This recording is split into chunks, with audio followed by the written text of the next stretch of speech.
Mayroong sandali sa buhay ng bawat kaluluwa kung saan ang universo ay bumubulong ng iyong pangalan ng napakalakas na hindi mo na maaaring baliwalain. Ngayon, sa mismong sandaling ito, habang kinukuha ng iyong mga mata ang mga salitang ito, may isang bagay na mas malaki kaysa sa iyong malay na pag-iisip ang gumagalaw sa likod ng tabing ng realidad. Ang portal ng ikawalong araw ng ikawalong buwan ay hindi lamang isang petsa sa kalendaryo. Ito ay isang dimensyonal na puwang kung saan ang ordinaryong batas lang kasaganahan ay umuyukod sa mga nangangahas na tumawid sa tabing ng pagiging karaniwan. Ngunit narito ang katotohanan na kakaunti ang may lakas ng loob na harapin. Naramdaman mo na ang tawag na ito noon, hindi ba? Ang kakaibang pakiramdam na ang iyong buhay ay dapat naganap na kakaiba. Ang tahimik na pagkabalisa na bumisita sa iyo sa hating gabi kapag ang mundo ay natutulog at ang iyong kaluluwa ay sumisigaw para sa higit pa. Ang matutuklasan mo ay hindi teorya, hindi murang pilosopiya ng tulong sa sarili.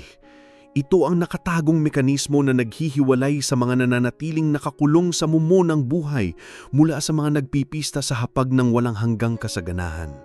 Ang tanong na umaalingaw-ngaw sa matataas na dimensyon sa sandaling ito ay simple at nakakatakot.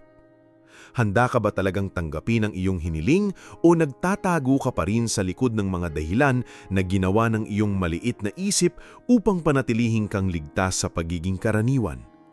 Dahil ang portal ng walo-walo ay hindi banayod sa mga duwag, hindi ito maaawain sa mga mas pinipili ang pamilyar na pagdurusa kaysa sa hindi kilalang kadakilaan. Hinuhingi nito ang lahat mula sa iyo. Ang iyong lakas ng loob, ang iyong pananampalataya, ang iyong kahandaang mamatay bilang kung sino ka noon at muling ipanganak bilang kung sino ka dapat noon pa man.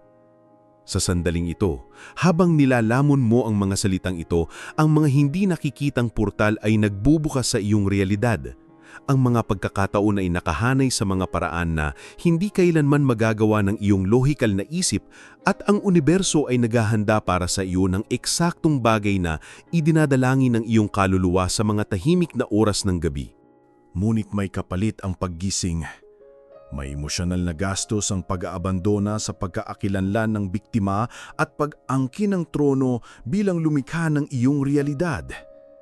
Kailangan mong harapin ang mga panloob na boses na nagkumbinsi sa iyo na delikado ang mangarap ng mataas, na ang mga taong tulad mo ay hindi nararapat mabuhay sa kasaganaan, na mas mabuti ang seguridad ng pagiging karaniwan kaysa sa panganib ng kadakilaan. Ang portal na nagbubukas ngayon ay hindi lamang tungkol sa pera. Hindi ito tungkol sa pagkuha ng mga materyal na bagay. Ito ay tungkol sa pagbasag sa hindi nakikitang sumpa na nagpapanatili sa iyo bilang bilanggo ng isang pinababang bersyon ng iyong sarili. Ito ay tungkol sa wakas na pag-unawa na ang kasaganaan ay hindi isang bagay na desperado mong hinahabol, kundi isang bagay na ikaw mismo ay nagiging kapag tumigil ka sa paglaban sa kung ano na ang sa iyo sa pamamagitan ng kosmikong karapatan. Ilang beses mo nang naramdaman na nasa maling lugar ka, nabubuhay sa maling buhay at nagiging maling tao. Ilang beses ka nang lumingon sa paligid at nakatiyak na ipinanganak ka para sa isang bagay na mas malaki kaysa sa walang kabuluhang gawain na tinatawag mong buhay. Ang mga ito ay hindi pantasya ng iyong imahinasyon. Ito ay mga alaala ng iyong kaluluwa na naaalala kung bakit ka narito. Ang portal ng walo-walo ay ang sandali kung saan ang mga alaalang ito ay nagiging nasasalat na realidad, kung saan ang mga pangarap na iningatan mo ng lihim ay sa wakas ay nakakahanap ng paraan upang magkatotoo sa pisikal na mundo. Ngunit para mangyari ito, kailangan mong tumigil sa pamumuhay na parang aksidenteng cosmic at magsimulang kumilos na parang ang malaya na milagro na talaga namang ikaw. Ang pinakamarevolusyonaryong katotohanan tungkol sa portal na ito ay hindi ito gumagana sa pamamagitan ng mga pamamaraan, hindi ito aktibo sa pamamagitan ng mga ritual o mahiwagang formula. Ito ay tumutugon ng eksklusibo sa estado ng kamalayan ng mga taong nagpasya na sa loob na hindi na nila tinatanggap ang pamumuhay ng maliit. Maaari mong ulitin ang mga paninindigan hanggang sa mawalan ka ng boses. Maaari kang mag-visualize hanggang sa lumuha ang iyong mga mata. Ngulit kung sa kaibuturan ng iyong puso ay mayroon pa ring bahagi na nakadarama ng hindi karapat-dapat, na naniniwala na ang pagdudusa ay ang iyong likas na tadhana, na natatakot na sumikat dahil nangangahulugan ito ng pag-iwan sa ibang tao, kung gayon mananatiling sarado ang portal, hindi dahil sa kalupitan ng universo, kundi dahil sa proteksyon. Dahil ang kasaganaan sa kamay ng isang taong lihim na nagmamahal sa sariling drama ay mabilis na nagiging paninira sa sarili na nagkukubli bilang kamalasan. Naramdaman mo na ba na may isang bagay na mas malaki ang naghihintay sa'yo kahit na hindi mo maipaliwanag kung ano ito? Kung nakarating ka rito, hindi ito aksidente. At kung may bumubulong sa loob mo na mag-subscribe sa channel na ito ngayon, alamin mo na hindi ito ang iyong isip na nagsasalita. Ito ang iyong kaluluwa na kumikilala sa isang sinaunang tawag na lumalampas sa karaniwang lohika. Kapag nag-subscribe ka, hindi ka lang nagpipindot ng isang pindutan. Gumagawa ka ng isang tahimik na kasunduan sa pinakamataas na bersyon ng iyong sarili. Idinideklara mo sa universo na sa wakas ay handa ka nang tanggapin ng impormasyon na maaaring magbago sa lahat. May napaka-espesipikong mga paraan ng universo upang gabayan ang mga handa para sa susunod na antas ng kamalayan, at isa na rito ay sa pamamagitan ng mga senyales na sistematiko mong binabaliwala. Ang portal ng walo-walo ay hindi lamang tungkol sa pera. Hindi ito tungkol sa pagkuha ng mga bagay. Ito ay tungkol sa pagbasag sa hindi nakikitang sumpa na kumumbinso sa iyo na hindi ka karapat-dapat na mamuhay sa buhay na lihim mong nininais. Mayroong tahimik na digmaan na nagaganap sa loob mo sa sandaling ito. Isang epikong labanan sa pagitan ng bahaging alam na nandito ka para maging pambiira at ng mapanlinlang na boses na kumungkumbinsi sa iyo na delikado ang mangarap ng mataas. Ang digmaang ito ay hindi nagaganap sa panlabas ng mga larangan ng digmaan. Ito ay nangyayari sa loob ng iyong mga iniisip, sa mga pagpipilian na ginagawa mo kapag walang nakatingin, sa mga kwento na sinasabi mo sa iyong sarili tungkol sa kung sino ka at kung ano ang iyong kayang gawin. Ano ang sinusubukang sabihin sa iyo ng iyong mga luha sa gabi? Ano ba talaga ang ibig sabihin ng pakiramdam na iyon ng kawalan? Hindi ito depresyon, hindi ito kawalan ng pasasalamat. Ito ang iyong kaluluwa na sumisigaw na nabubuhay ka sa isang buhay na hindi tugma sa iyong pinakamalalim na kakanyahan. Ang kasaganaan ay hindi isang bagay na nakukuha mo sa pamamagitan ng pakikipaglaban at desperadong pagsisikap. Ito ay isang bagay na ikaw mismo ay nagiging kapag sa wakas ay tumigil ka sa paglaban sa kung ano na ang sayo sa pamamagitan ng kosmikong karapatan. Ngunit narito ang katotohanan na mas gusto ng mga tao na hindi harapin. Takot ka sa kasaganaan. Oo, tama ang nabasa mo. Sa ilalim ng lahat ng desperadong kahilingan, ng lahat ng positibong paninindigan, ng lahat ng ritual at visualisasyon, mayroong isang sinaunang takot na talagang matanggap ang iyong hinihiling. Dahil ang pagtanggap ay mangangahulugan ng pagpapanatili nito, mangangahulugan ng pagkakaroon ng responsibilidad, mangangahulugan ng hindi mo na maaaring magtago sa likod ng dahilan na mahirap ang uhay at ang mga pangyayari ay laban sa iyo.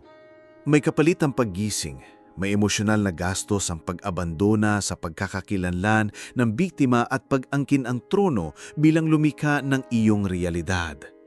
Kailangan mong harapin ang katotohanan na 70% ng iyong mga problema ay nilikha ng sarili mong paglaban sa pagtanggap na nararapat ka sa magagandang bagay. Kailangan mong aminin na sinabotahe mo ang mga pagkakataon na tinanggihan mo ang tulong na ginawa mong sumpa ang mga pagpapala sa pamamagitan ng iyong kawalan ng kakayahang tumanggap. Kailangan mong tingnan ang iyong sariling kadakilaan at tumigil sa pagpapanggap na ikaw ay karaniwan, na ikaw ay tulad ng lahat, na ipinanganak ka para sa isang buhay ng mga limitasyon at pagpapaubaya.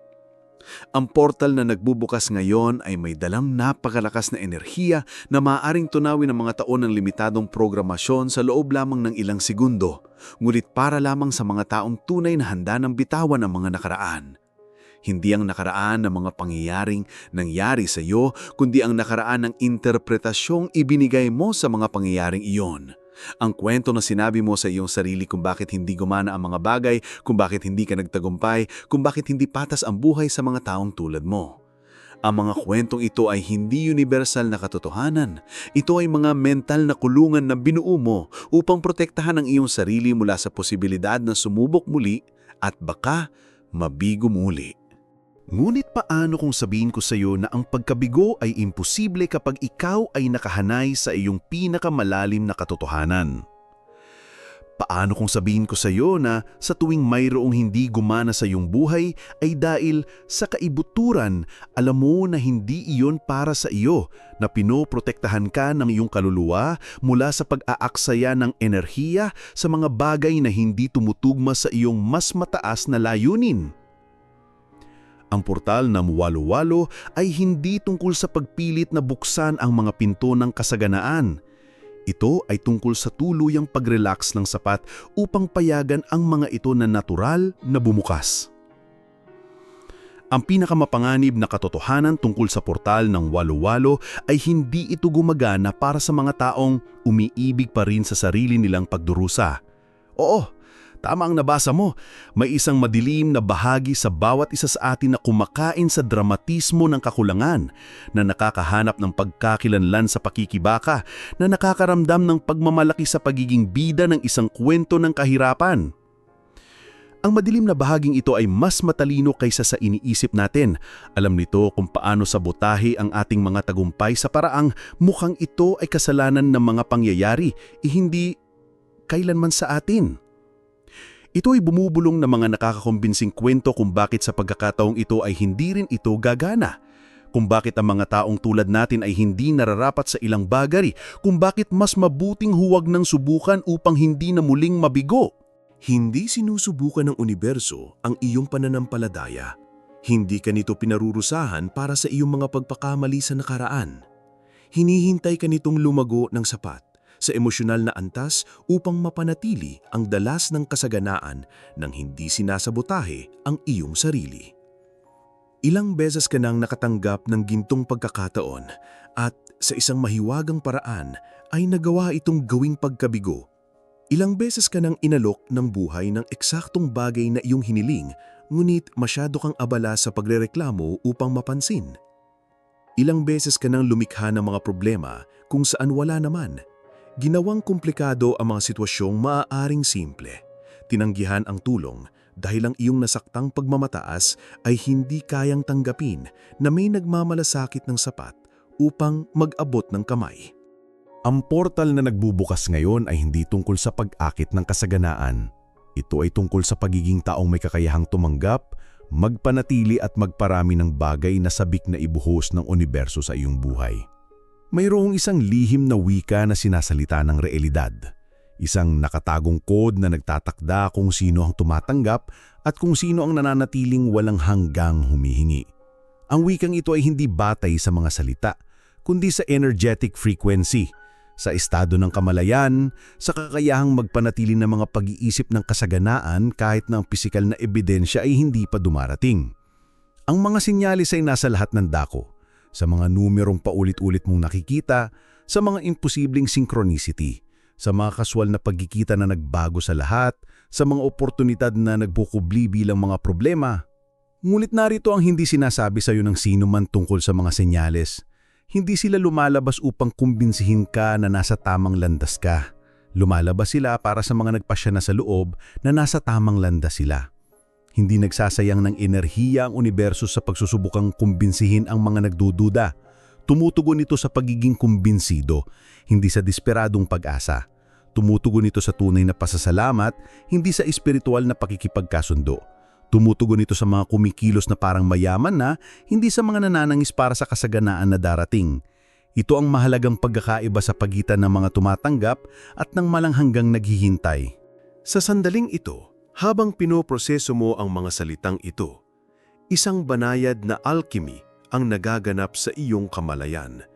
Ang bawat konsepto na umaalingaw-ngaw sa iyong puso ay natutunaw ang mga patong ng paglaban na hindi mo alam na daladala mo. Ang bawat insight na nagdudulot ng kilabot ng pagkilala ay muling nagpapagana ng mga natutulog na aspeto ng iyong kaluluwa na palaging alam na nandito ka para sa higit pa sa simpleng kaligtasan. Naaalala mo kung sino ka bago mo natutunang matakot sa sarili mong mga pangarap? Bago mo tinanggap na ang pagiging karaniwan ay isang ligtas na tadhana? Bago ka sumang-ayon na mamuhay sa isang pinaliit na bersyon ng iyong sarili upang hindi makagambala sa iba? Ang lihim na code ng kasaganaan ay hindi nakasulat sa mga banal na aklat o itinuturo sa mga mamahaling kurso. Ito ay nakaukit sa DNA ng iyong kaluluwa, naghihintay na muling buhayin sa pamamagitan ng iyong kahandaan na bitawan ng lahat ng pinaniniwalaan mong alam mo tungkol sa limitasyon. Kapag tumigil ka sa paglaban sa agos at nagsimulang lumutang kasama nito, kapag tumigil ka sa pagsisikap na kontrolin kung paano at kailan mangyayari ang mga bagay at nagsimulang magtiwala sa perpektong oras ng universo, kapag pinalitan mo ang desperasyon ng tahimik na katiyakan na ang lahat ay perpektong nakahanay, kung gayon, ang code ay otomatikong nabubuhay at ang kasaganaan ay nagiging kasing natural ng paghinga. Ngunit may isang di maipagpapalit na kondisyon.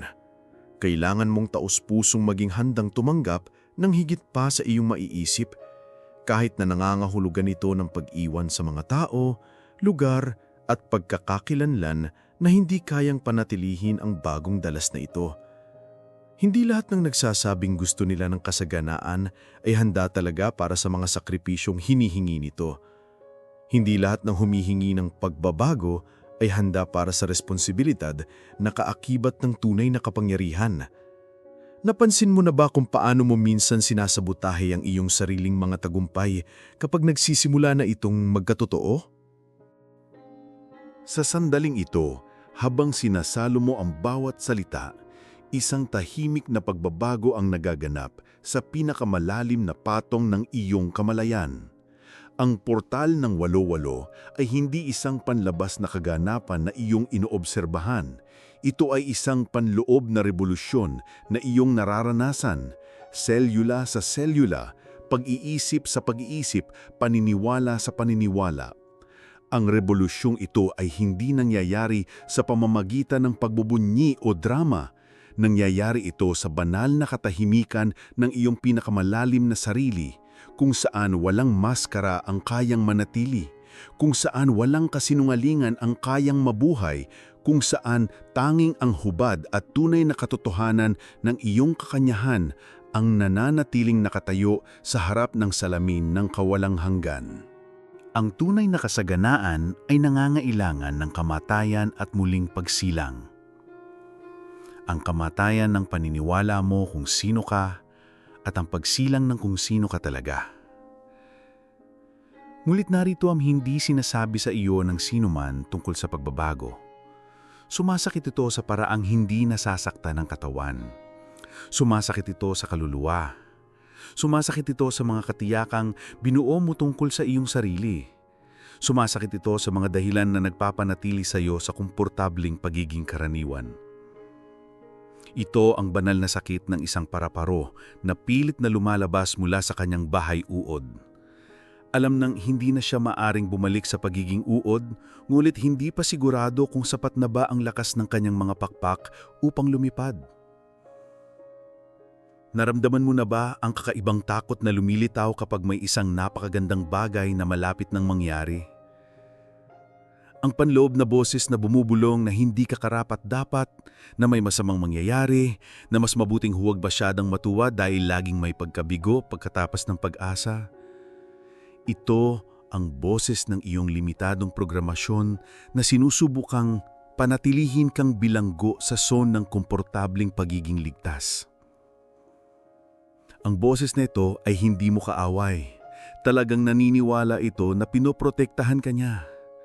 Sa loob ng maraming taon, pinoprotektahan ka nito mula sa sakit ng pagtanggi sa pamamagitan ng pagpapanatili sa iyong pagiging maliit. Pinoprotektahan ka nito mula sa pagkabigo sa pamamagitan ng pagpipigil sa iyo na subukan.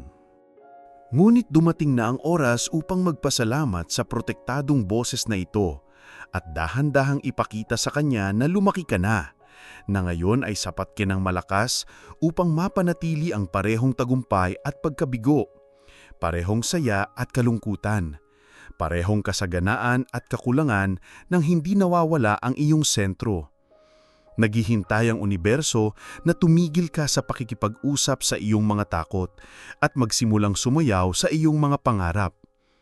Naghihintay ito na maunawaan mo na ang kasaganaan ay hindi isang premyo na makukuha mo sa pagiging mabait. Ito ay isang estado ng kamalayan na tinatahanan mo kapag tumigil ka sa pagtakas sa iyong sariling kapangyarihan. Ang tunay na alchemy ay nangyayari kapag tumigil ka sa pagtingin sa pagbabago bilang isang bagay na kailangan mong gawin at nagsimula kang tignan ito bilang isang bagay na ikaw. Hindi ka nagbabago, nagpapakita ka.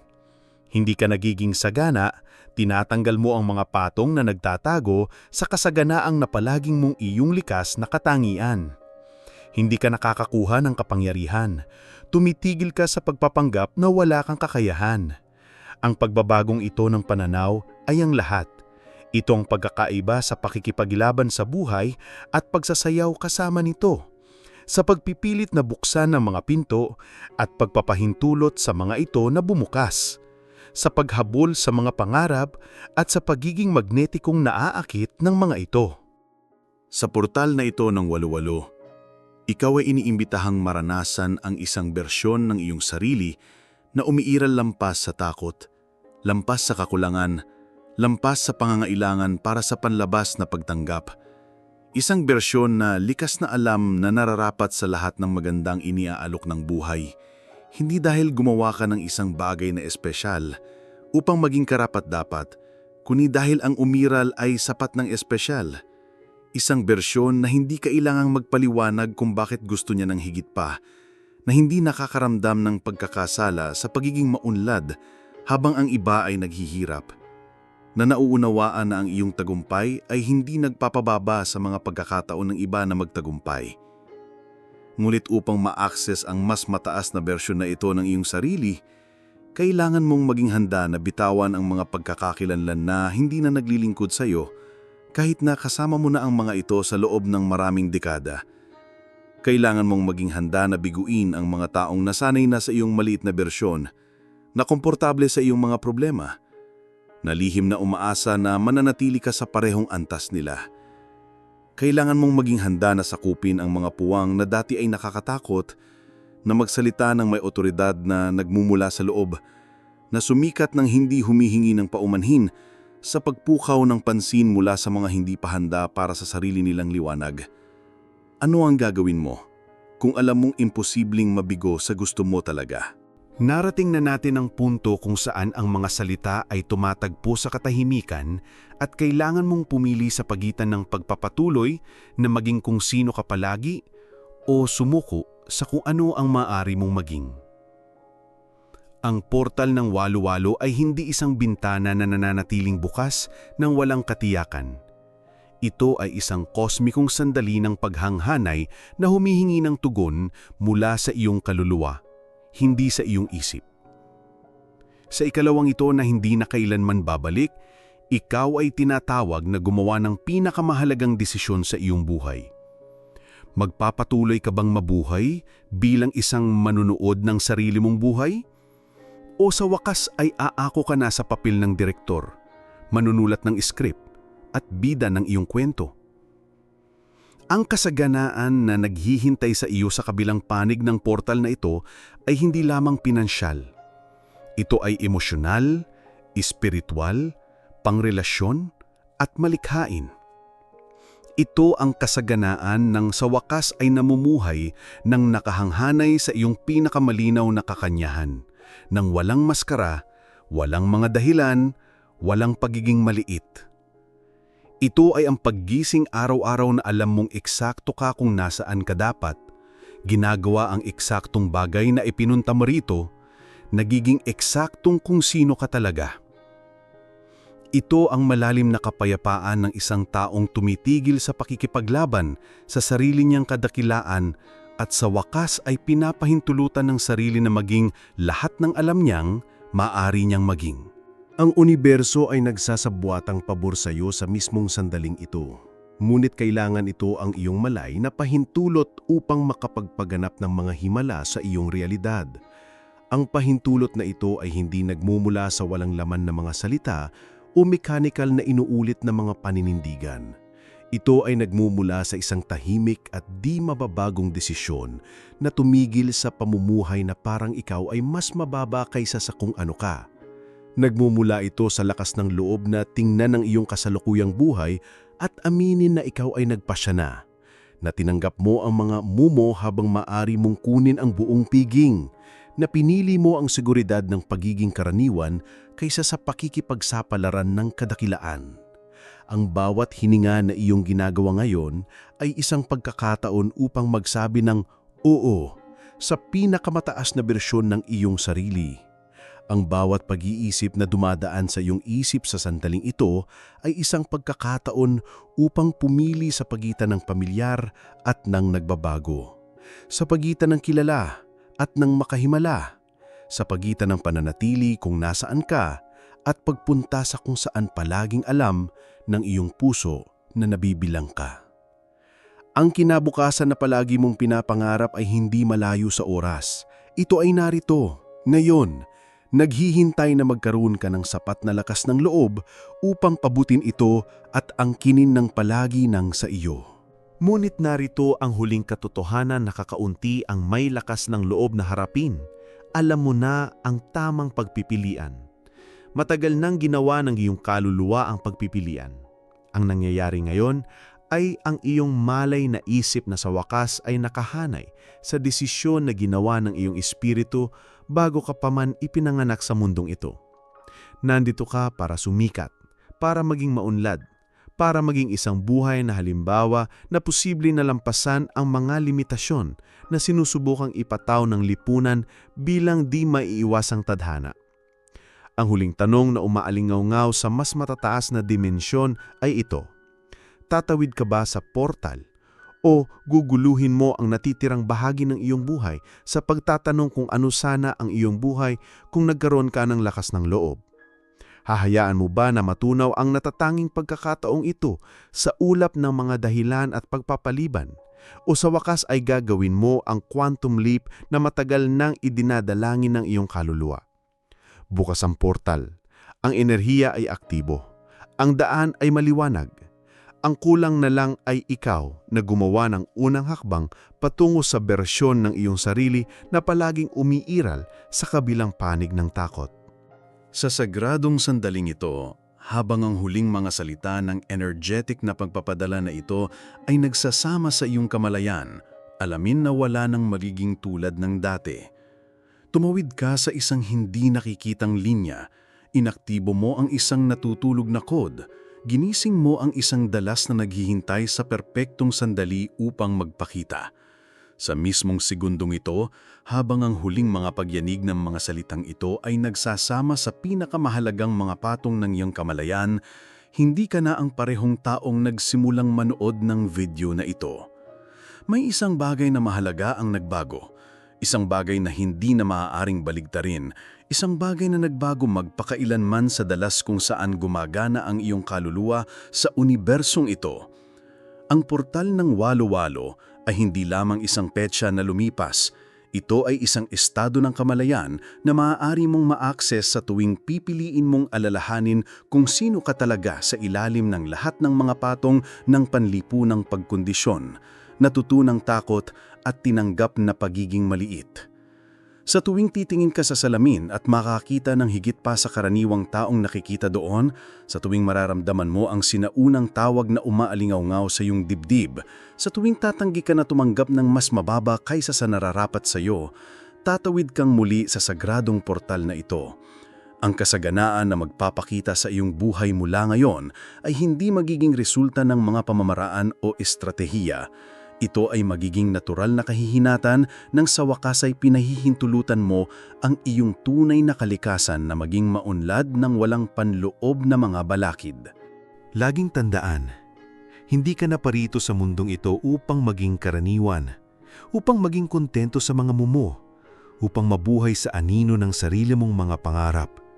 Ikaw ay isang nilalang ng liwanag na pansamantalang nakalimutan ng sarili niyang ningning. Isang lumikha ng mga realidad na pansamantalang kumbinsido na ikaw ay tagamasid lamang.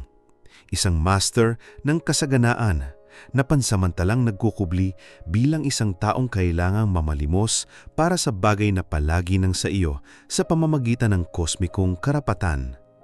Ang portal ay nagsara, ngunit ang iyang panloob na mga pinto ay mananatiling bukas magpakailanman dahil ngayon alam mo na ang lihim na naghihiwalay sa mga namumuhay ng may kasaganaan mula sa mga nabubuhay lamang sa kakulangan. Ang pagkakaiba ay hindi sa kung ano ang ginagawa nila, kundi sa kung sino ang pinipili nilang maging sa bawat hininga, sa bawat pag-iisip, sa bawat tahimik na desisyon na bigyan ng halaga o ipagkanulo ang sarili mong kadakilaan. Nawa ang iyong buhay mula ngayon ay maging buhay na patotoo, na posible na lampasan ng anumang limitasyon, kapag sa wakas ay nagpasisya tayong tumigil sa pakikipaglaban sa sarili nating kamaharlikaan. Naghihintay ang universo na ipagdiwang ang bawat hakbang ng iyong paglalakbay pabalik sa tahanang sa loob ng iyong sarili, kung saan ang walang hanggang kasaganaan ay palaging naghihintay sa iyong pahintulot na magpakita. Pagkatapos ng lahat ng iyong natuklasan ngayon, ano ang unang limitadong pag-iisip na handa mong bitawan magpakayuanman?